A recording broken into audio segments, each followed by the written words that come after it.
Hi, I'm Don, and this is The Hobbyist Geek.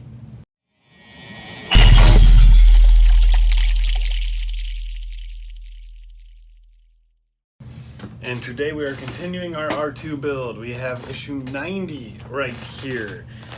And we have more parts. It looks like the right side of the center foot. But let's crack it open and see what we got.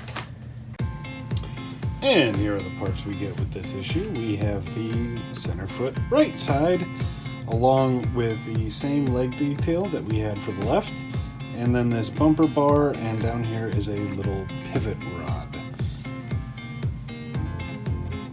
Alright, as it turns out, this issue is identical to the last one. This pivot rod here and this bumper bar will not be used in this issue.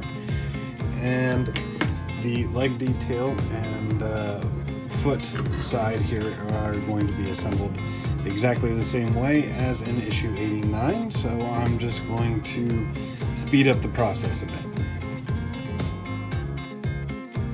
Alright, and that is what the completed assembly looks like, almost identical to the last one. And we can bring out the left side here, and I assume they're going to go together similar to this when all is said and done. Alrighty, another short, sweet issue. Very little to do this time around, but hopefully we'll be putting that foot together in the next one or very shortly. If you liked the video, please remember to like, share, and subscribe, and we will see you next time. Have a great day.